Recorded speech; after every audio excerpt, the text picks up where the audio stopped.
할렐루야. 네, 수요 예배를 기억하고 또 은혜의 보좌 앞으로 나오신 모든 성도님들의 우리 삶의 모든 영역 가운데 예수 그리스도의 은혜와 평강이 항상 함께하기를 주님의 이름으로 축복합니다.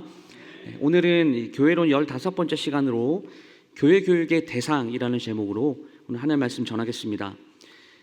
지금 우리가 살펴보고 있는 이 부분이 교회의 사명 두 번째에 해당하는 부분입니다.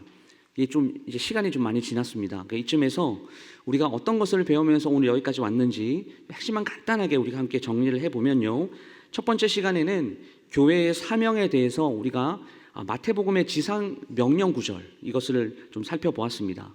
그리고 두 번째 시간에서는 교회의 목표에 대해서 우리가 예수의 제자가 되는 그것에 대한 부분을 좀 자세하게 다루었습니다. 오늘은 이러한 사명과 목표를 가지고 이 교회의 교육은 누구에게 가르쳐져야 하는가, 그 대상은 누구인가라고 하는 이 부분을 좀 다루어 보려고 합니다. 오늘 설교는요, 그래서 다시 교회 교육의 사명에서부터 좀 시작을 해야 될 것 같습니다. 예수님께서 우리에게 이 명령을 주신 부분을 우리가 함께 다시 살펴보기를 원하는데요, 마태복음 28장 19절에서 20절까지 말씀입니다. 그러므로 너희는 가서 모든 민족을 제자로 삼아 아버지와 아들과 성령의 이름으로 세례를 베풀고 내가 너희에게 분부한 모든 것을 가르쳐 지키게 하라. 볼지어다 내가 세상 끝날까지 너희와 항상 함께 있으리라 하시니라. 아멘. 이 두 구절의 말씀 가운데서 가장 중요한 핵심 단어가 되는 것은 오늘 이 설교에 의하면 모든입니다. 모든. 그래서 교육의 목표도 모든 민족을 제자로 삼아, 누구의 제자로 삼는 것입니까? 예수님의 제자로 삼는 것이라고 말씀을 드렸죠. 그러면 오늘 이 교육의 대상도요, 사실 동일합니다. 누구냐면 모든 성도입니다. 그런데 중요한 것은 모든 성도가 한 번 교육을 받는 것으로 예수님의 제자가 될 수 없다라고 하는 것입니다. 그러면 우리는 이 평생 교육을 받아야 하는 거예요.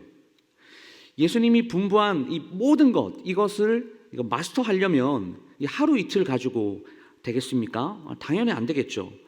계속해서 반복 학습을 통해서 그 예수 그리스도의 예수님의 그 말씀을 나의 것으로 만들고 그리고 익숙해질 정도로 우리가 배워야 한다라고 하는 것입니다. 그래서 누가 이렇게 툭 치면요, 이 예수님의 말씀이 막 줄줄 흘러나오도록 해야 한다라는 겁니다. 왜 이렇게까지 우리가 평생 배워야 합니까? 그 해답이 오늘 본문에 있습니다. 우리 오늘 본문 다시 한번 읽어볼까요? 우리가 다 하나님의 아들을 믿는 것과 아는 일에 하나가 되어 온전한 사람을 이루어 그리스도의 장성한 분량이 충만한 데까지 이르리니. 아멘. 이 평생 교육의 목적은 사실 성장을 말합니다. 근데 이게 단번의 성장이 아니다라는 것을 우리가 말씀을 통해 알 수 있습니다. 그렇죠? 그래서 본문에서는 우리의 성장이 한 번에 완전한 성장을 이루는 것이 아니라 이것이 점진적인 성장을 이야기하는데, 이 성장은 어디까지 가야 됩니까? 그 분량이 충만한 데까지 가야 한다라고 성경이 이야기를 하고 있습니다. 그러면 그 성장이 충만한 데까지 가기 위해서는 이 한 번 배워가지고는 안 되겠죠. 끊임없이 지속적으로 제대로 평생 교육을 받아야 예수님의 가르침을 우리의 지식으로 좀 채우고, 그리고 세상에서 이웃에게 이 배웠던 이 지식을, 이론적인 것들을 실천하면서 그렇게 살아가는 것이 주님께서 원하시는 이 참 그리스도인들의 삶이다라는 것을 오늘 본문이 강력하게 우리에게 교훈하고 있는 것입니다. 그런데 오늘 이 성장이라고 하는 이 부분에 한번 주목을 해 보십시오. 이 모든 대상에게 가르쳐져야 한다는 것은 결국 이 성장을 이야기하는 것인데, 요즘 이 사회에서는 이 성장이라고 하는 이런 단어가 좀 약간 부정적인 측면에서 사용되어지는 것 같습니다. 우리 사회가 이 고도 성장 그리고 단기간의 경제 성장을 이렇게 이루었지 않습니까? 그것을 향하여 이렇게 열심히 달려왔습니다. 기업들도 마찬가지예요. 올해는 몇 프로 성장, 요즘에는 이 슬로건으로 내걸고 있는데요, 이러한 문화들이 좀 교회 안에도 좀 어느 일정 부분 좀 있는 것 같습니다. 교회의 성장이라는 것 자체가 이 부흥, 이 양적인 성장, 몇 명 모이냐 이것으로 평가가 되죠. 그러니까 성도 수의 증가를 의미한다라고 하는 것입니다. 우리 사회가 항상 이런 성장을 갈망해 왔는데 이 성장이라는 것이 우리에게 온전한 행복을 가져다 주었는가라고 생각을 해보면 또 그것만은 좀 아닌 것 같습니다. 경제 성장이라는 것이 오히려 이 사회에서는 좀 불평등을 좀 심화시키기도 하고요. 그리고 사람들을 어떨 때는 일과 물질의 노예로 만들어 버리기도 합니다.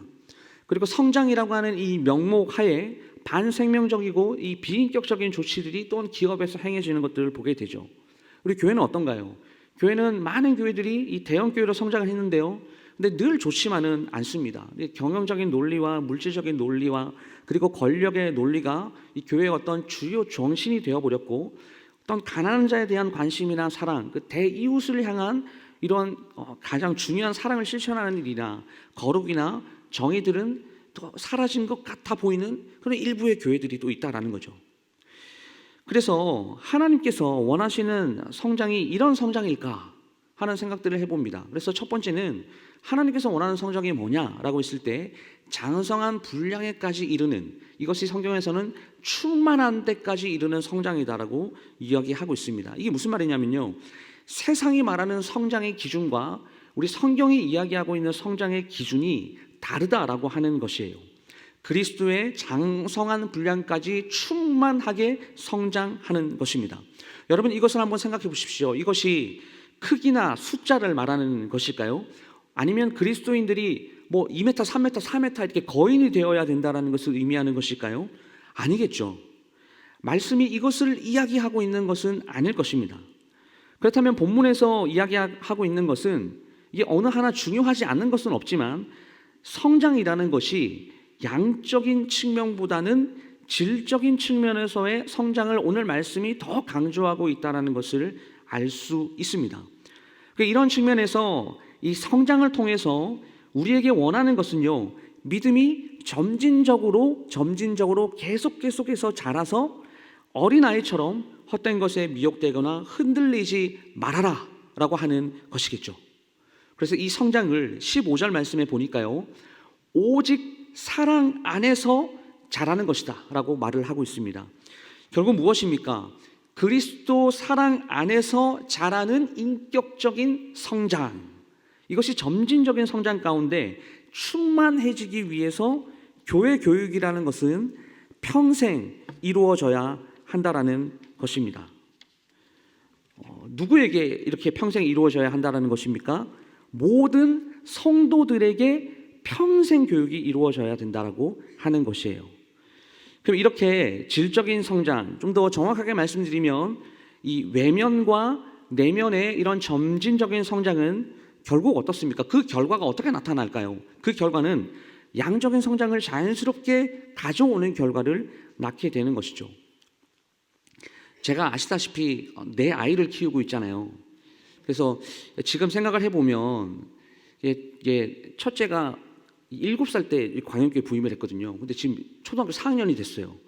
이게 언제 이렇게 컸냐라고 싶은 생각이 드는데, 그때마다 아이들에게 그 시기 때 맞는 이 육적인 양식을 또 잘 공급해 줬으니까 어쩌면 저절로 성장한 것이 아닌가 이런 생각도 해봅니다. 근데 제가 이 아이들을 이 성장을 위해서 뭐 올해는 몇 센치 크고 뭐 내년에는 몇 센치까지 키워봐야지 뭐 이런 것들을 먼저 생각하고 이 밥을 챙겨준 것은 아니고요.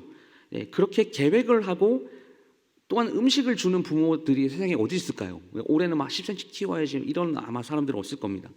그 시기에 맞는 음식들을 잘 공급해 줬어요. 자연스럽게 어느 날 갑자기 이 아이들이 딱 초등학교 4학년, 뭐 2학년, 6살, 22개월이 되어 있는 것이죠. 이게 실제적인 성장이라고 생각이 듭니다. 그런데요, 여러분 한번 생각해 보십시오. 그렇다라고 해서 이 아이들이요 무한정 자라지 않아요. 그렇죠? 한도 끝도 없이 자라는 게 아니단 말이에요. 그러니까 어느 정도 성장이 딱 다르다 보면요, 외적인 성장은 멈춥니다. 이 유전적인 영향도 있다라고 해요. 저희 아이들이 저는 한 185나 190까지 키가 자라줬으면 좋겠는데 이 엄마 아버지를 봐서는 이게 좀 약간 소망이 없는 것 같아 보입니다. 그러나 외적인 성장이 어느 정도 딱 성장을 하면요, 이제 그 이후에는 성장을 멈추게 돼요. 그러면 그 단계에서는요, 그 이후에는 무엇이 더 중요할까요, 여러분? 성장이 딱 멈추었다 그러면요, 이제 성숙이 중요한 때가 된 것이죠. 그 단계에서는 내면의 성장, 그리고 이 외적인 열매를 통해서 얼마나 많은 이렇게 이웃을 섬기냐, 세상을 섬기냐, 이런 부분들이 더 중요해진다라는 것입니다. 그러니까 다시 말씀드리면 인격의 성장, 우리가 이것은 이제 성화라고도 부르죠. 이런 것이 더 중요해진다라고 하는 것이에요. 그런 면에서 여러분, 이 성장이라는 것과 비만을 잘 구분해야 됩니다. 외적으로 크게 성장을 했다라고 해서 어때요? 건강을 보장하는 것은 아닙니다. 비만이 되면요, 우리의 건강을 위협하죠. 건강의 적이 됩니다. 적절한 규모와 그 가운데에서 풍기는 이 인격과 삶의 열매가 성장이라고 하는 이 단어의 적절한 의미가 될 것입니다. 근데 이런 성장을 위해서 우리는 평생 말씀의 교육을 통해서 장성한 분량에까지 그리스도를 아는 지식으로 채워가야 한다라는 것이죠. 이런 성장의 측면에서요, 두 번째는요, 교육은 그 계층에 맞는 방식으로 이루어져야 한다라고 하는 것입니다. 왜냐하면 모든 성도가 교육의 대상이 되기 때문입니다. 그래서 이 모든이라는 말은요, 전 연령을 다 포함을 하는 거겠죠. 그러면 이제 이러한 점진적인 성장을 통해서 우리가 하나님이 기뻐하시는 하나님의 인생을 살아가야 하는 그러한 삶을 살아야 된다라는 것들을 말씀드렸으니, 이제는 이렇게 교육의 방식에 대해서 좀 우리가 한번 살펴봐야 되겠습니다. 교육이 중요하다고 해서 여러분, 전 연령대에 똑같은 교육의 방식을 가지고 적용을 해도 될까요? 당연히 아니겠죠. 그렇다면 교육의 방식을 우리는 어떻게 좀 적용을 할 수 있을까요? 그리고 교육의 방식을 이렇게 다양한 연령대 그 계층에 맞는 방식으로 적용을 하는 그 이유는 무엇입니까? 다시 말씀드리면 점진적인 성장 때문입니다.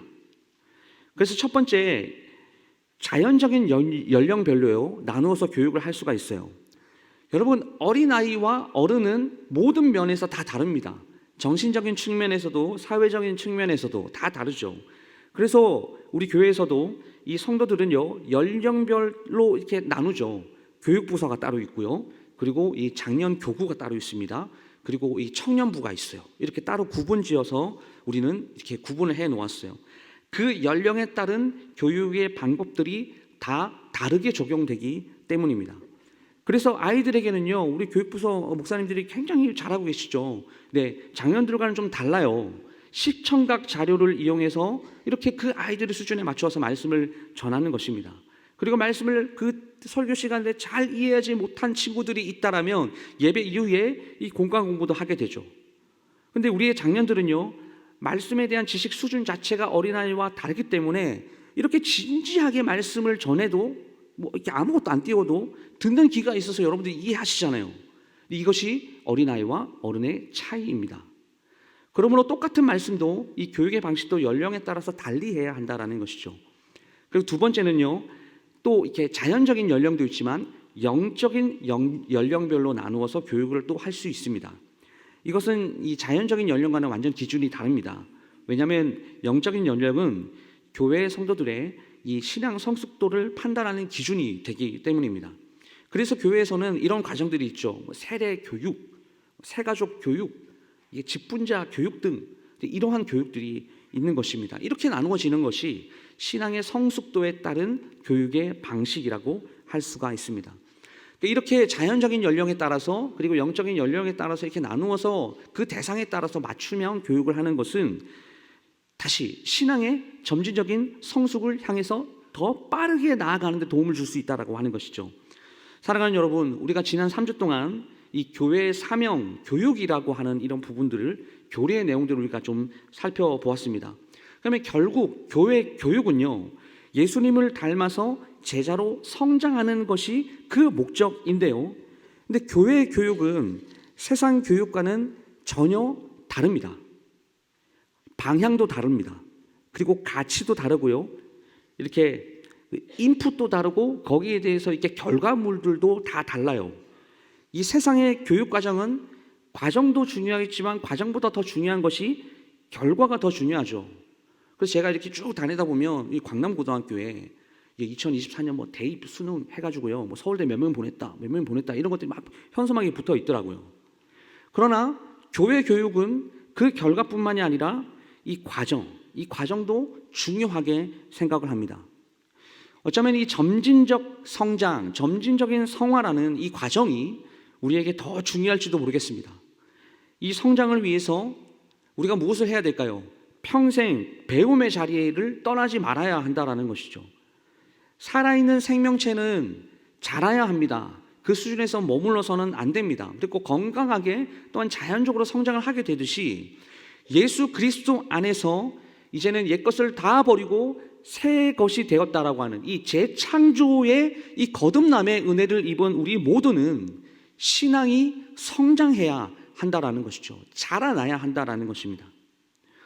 여러분, 씨를 뿌린 농부의 보람이 어디에 있을까요? 그것은 자신이 뿌린 씨앗이 이렇게 싹이 트고 자라나고 익어가고 그리고 아주 이 결실한 이 열매를 맺어가는 것을 보면서일 것입니다. 그럼 아이를 출산한 어머님은요, 이 아이가 건강하게 성장하고 자라는 것, 그렇죠? 네, 이것을 보면서 기뻐하게 되는 것이에요. 마찬가지입니다. 하나님께서 우리에게 요구하시는 것, 우리의 어떤 모습을 보시면서 기뻐하실까요? 여러분, 신앙도요, 산 신앙과 죽은 신앙이 있다라는 거 아십니까? 산 신앙은 살아서 움직이며 계속해서 성장하는 신앙을 말합니다. 근데 죽은 신앙은요, 죽으면 성장하지 않죠. 생명력이 없는 신앙을 말합니다. 여러분, 하나님께서는요, 우리가 이렇게 그리스도인이 되었는데 뭔가 신앙이 성장하지 않고 신앙의 영양 실조가 걸리고 또한 병이 드는 것을 보시면서요, 매우 안타까워 하세요. 여러분, 우리의 신앙의 모델, 우리가 신앙을 성장해야 된다라는 것을, 점진적인 성장해야 된다는 것을 계속 말씀드리고 있는데, 그렇다면 우리의 신앙의 모델은 누구일까요? 우리의 신앙의 모델은 반드시 예수 그리스도가 되어야 합니다. 믿으십니까? 오늘 본문 15절 말씀을 우리가 함께 다시 보도록 하겠습니다. 오직 사랑 안에서 참된 것을 하며 범사에 그에게까지 자랄지라. 그는 머리니 곧 그리스도라. 아멘. 또한 우리의 성장의 목표는요, 그리스도의 장성한 분량이 충만한 데까지 자라나는 것입니다. 13절 말씀 우리가 다시 한번 볼까요? 우리가 다 하나님의 아들을 믿는 것과 아는 일에 하나가 되어 온전한 사람을 이루어 그리스도의 장성한 분량이 충만한 데까지 이르리니. 아멘. 신앙은 범사에 예수 그리스도만큼 자라야 되는 것이고, 그리고 예수님을 닮아야 합니다. 예수님은 우리의 영원한 신앙의 모델이 되시기 때문이에요. 우리의 신앙이 장성해지기 원한다라면 이렇게 예수님을 우리의 모델로 삼고 기준으로 삼고 그분의 인격과 그분의 삶을 배우기 위하여 따라야 합니다. 그분의 인격과 그분의 삶을 배울 수 있는 도구가 무엇입니까? 바로 성경이에요. 그래서 성경의 사복음서에서도 예수님께서 하셨던 말씀을 이렇게 다 기록하고 있고, 그리고 제자들이, 그 당시의 사람들이 예수님을 어떻게 따라갔는가, 그리고 그 안에서 예수님을 왕으로 모셨던 사람들이 병의 고침을 받고 또한 치유의 역사가 일어나고 죽은 자가 일어나는 그러한 기적들을 보면서 예수님이 누군지를 알아가야 하는 것이죠. 여러분, 유아기의 신앙, 이 초등학생의 신앙이요, 성장하는 비결이 있습니다. 이 고린도전서 13장 11절 말씀에 이렇게 기록하고 있어요. 내가 어렸을 때에는 말하는 것이 어린아이와 같고 깨닫는 것이 어린아이와 같고 생각하는 것이 어린아이와 같다가 장성한 사람이 되어서는 어린아이의 일을 버렸노라 라고 말합니다. 이 유아기에는요, 이 세 가지만 잘하면 애들이 막 성장을 합니다. 이게 아시죠? 잘 먹고 또한 잘 자고 잘 싸고, 이 세 가지만 하면 애들이 막 성장을 해요. 그리고 성장 시기에 따라서 걸음마를 배우기도 합니다. 그리고 뭐 말을 배우기도 해요. 예절을 배우기도 하고, 그리고 공부를 제대로 하면서 바르게 성장을 합니다. 이것을 우리가 예수님을 처음 믿었을 때로 한번 딱 대입을 시켜보면요, 예수 믿기를 시작한 사람들, 그러니까 초신자들, 처음에는 그저 교회만 열심히 다니면 돼요. 이 주일 성수만 잘하면요, 어느 정도의 신앙을 자연스럽게 성장할 수가 있습니다. 왜 그렇습니까? 교회 오면 말씀을 듣잖아요. 기도하고 찬양하고 하나님을 막 부르짖으면서 찾는 이 다 같이 예배드리는 성도들이 있기 때문에 그 옆에 이 공동체 지체들의 모습을 보면서 자연스럽게 어느 정도는 성장을 한다라는 말이죠. 그리고 성도라고 한다라면 이렇게 어느 정도 성장의 이 선에서 멈추는 것이 아니라 이 신앙의 유아기를 또 벗어나야 합니다. 그래야 이제는 어때요? 어느 정도 성장할 뿐 아니라 그것이 좀 성숙해야 어떠한 유혹에 흔들리지 않고 굳건한 신앙인으로 우리가 승리하면서 삶을 살아갈 수 있게 되는 것이죠. 이 어린 아이들은요, 아시다시피 이 위기를 극복할 수 있는 능력이 없어요. 꼭 엄마 아빠를 찾습니다. 저희 아들들도 마찬가지예요. 어디 가서 다쳤어요. 그러면 꼭 전화를 해요. 아빠 도와주세요. 아빠 도와주세요. 본인이 해결할 수 있는 능력이 없어요. 신앙의 유아기 때도 마찬가지입니다. 어려운 풍파를 딱 만났을 때요, 이것을 극복할 만한 힘이 없기 때문에 그 자리에서 퍽 주저앉아 버리는 성도들이 많죠. 그러나 그 신앙의 유아기를 뛰어넘어서 이제 성장을 뛰어넘어 성숙의 단계로 나아가게 된다라면 굳건한 신앙을 소유하고 그리고 늘 언제나 그 예수 그리스도의 능력 가운데 승리하는 삶을 살아갈 수 있다라고 하는 것입니다. 아이의 성장에도요, 오랜 시간이 흘러야 하듯이 이 영적인 새 생명도 이 성장도 단번에 이루어지는 것이 아니라 시간이 필요합니다. 그러나 이 믿음의 생활에 유아기를 이렇게 벗어나는 것은요, 그때마다 성령의 말씀의 은혜와 능력을 충분하게 공급을 받아야 합니다. 그래서 신앙이 성장을 하려면 이렇게 예배 생활, 우리가 헌금 생활, 이 신앙 생활을 절대 중단해서는 안 되는 것이에요. 현장에 나와서 말씀을 직접적으로 듣고 그리고 그 말씀이 나의 말씀으로 받아들여져야 되는 것이고 그리고 그것을 아는 것에서 끝내는 것이 아니라 그것을 밖으로 가지고 나아가서 일상의 삶 가운데서 그거를 치열하게 한번 적용해 보려고 하는 그런 의지와 노력들이 우리의 신앙생활 가운데 있어야 된다는 것입니다. 중단해서는 안 돼요. 마지막으로 신앙이 성장하기 위해서는요, 주님을 늘 가까이 해야 합니다. 내 신앙이 자라려면요, 예수님을 사랑해야 하죠. 그리고 같이 이렇게 공동체 생활하면서 이렇게 충성되이 헌신하고 그리고 봉사하는 사람들을 많이 만나야 합니다. 또한 신앙이 성장하려면 근본적으로 예수님과의 교제가 올바르게 진행되어야 합니다. 예수님을 믿는 것이 제일 중요해요. 하지만 예수님과 그 믿음 이후에 올바른 관계를 갖는 것, 이것도요, 너무너무나 중요하다는 것입니다. 예수님과의 관계를 우리는 소홀히 다루어서는 안 됩니다. 그리고 믿음이 있다라고 한다면요, 사실 이런 관계가 전제가 되어 있는 상태에서 내가 믿음이 있노라 라고 이렇게 말씀을 할 수 있는 것이죠. 믿음이 확신이 되지 않고 구원의 확신이 없는데 내가 예수님과 이런 관계를 잘 해나가고 있습니다라고 이야기할 수는 없는 것이에요. 자신이 필요할 때까지는요, 예수님께 잘 붙어 있다가 필요 없을 때는 그분을 버리는 그런 것이 아닙니다. 예수님을 사랑해야죠. 예수님을 신앙생활 가운데 우리는 이용해서는 안 된다라는 거예요. 그렇기 때문에 신앙이 성장하려면 예수님을 뜨겁게 사랑해야 됩니다. 뜨겁게 경험해야 됩니다. 그래서 은혜의 체험이 있어야 되는 거예요. 그러므로 신앙이 성장하려면 주님을 바라봐야 되고 주님을 따라가야 됩니다. 교육의 목적이에요. 예수님을 따라가서 살아가는 그 제자로서의 길을 걸어가는 그 사람들, 주님과의 교제를 더 뜨겁게 회복할 때에 교회를 끝까지 변함없이 섬기며 그리고 교회를 위하여 헌신하여 충성하는 그 주님을 사랑하는 그 마음이 교회를 통해서 확장되어서 나아갈 때에, 그리고 그렇게 나뿐만이 아니라 우리가 함께 신앙생활하는 그 모두가 예수님을 따라가는 제자가 되어서 교회를 함께 충성되이 섬기며 또한 신앙의 침체기를 맞이하는 그 성도들을 함께 이끌어주면서 우리가 온전한 세겹줄이 되어서 그렇게 성도들을 막 도와주는 것들을 보게 되면요, 나뿐만이 아니라 옆에 있는 우리 모든 공동체의 성도들이 함께 성장하는 것입니다. 여러분, 이렇게 우리는 성장을 통해서 아름다운 믿음의 교회 공동체를 만들어 가야 합니다.